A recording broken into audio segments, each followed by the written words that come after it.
Kontroversi Komisi Pemberantasan Korupsi makin mencuat pasca pemberhentian Direktur Penindakan KPK Endar Priantoro.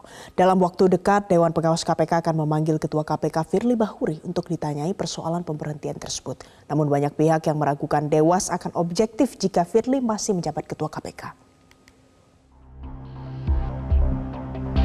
KPK kembali munculkan kontroversi. Mulai dari pemecatan Brigjen Endar Priantoro hingga bocornya dokumen penyelidikan korupsi tunjangan kinerja Kementerian ESDM. Hal ini munculkan stigma negatif di kalangan publik mengenai independensi KPK. Apalagi beredar isu pemberhentian mantan Direktur Penyelidikan KPK Endar Priantoro terkait konflik kepentingan permasalahan anggaran Formula E. Buntutnya, Dewan Pengawas KPK akan melakukan pemanggilan Ketua KPK Firly Bahuri untuk dilakukan sidang kode etik. Namun, banyak yang menilai sidang kode etik baru akan berjalan objektif jika Firly terlebih dulu dicopot dari jabatannya sebagai Ketua KPK.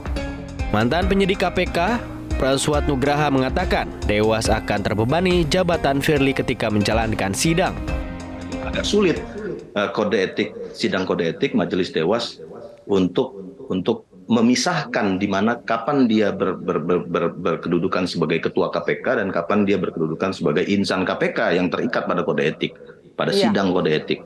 Jadi menurut saya memang penonaktifan saudara Firly Bahuri ini harus dilakukan sekarang juga sebagai syarat utama untuk dijaminnya pemeriksaan kode etik yang sedang berjalan hari ini dari beberapa laporan-laporan baik itu dari Bang Endar, baik dari para aktivis, mahasiswa, dan lain-lain, yang hari ini posisinya banyak dari dugaan satu suara mereka semua bahwa Firly Bahuri terduga melanggar kode etik, dan itu harus diperiksa secara objektif. Untuk bisa mencapai kata objektif itu tidak mungkin kalau dia masih menjabat sebagai Ketua KPK itu.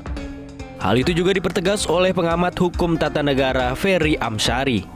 Bahkan Ferry mengkritik Dewas KPK yang sering kali malah melindungi kesalahan yang dibuat pimpinan KPK. Sebuah sidang etik yang melibatkan pimpinan, ya seharusnya memang Firly Bahuri harus dinonaktifkan terlebih dahulu. Tapi kita kan harus melihat perspektif Dewas yang selama ini merupakan lembaga yang dibentuk untuk malah melindungi berbagai tindakan pimpinan KPK yang bermasalah. Kalau dilihat berbagai kasus yang kemudian saat ini berkaitan dengan Pak Firly Bahuri, ya menurut saya memang akan terlalu kentara konflik kepentingannya.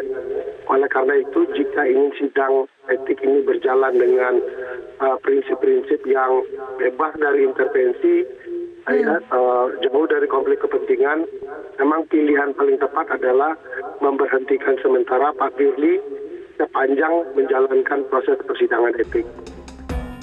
Banyak pihak berharap Dewas KPK secara tegas dan lugas untuk mengambil tindakan atas dugaan pelanggaran kode etik sang Ketua KPK Firly Bahuri.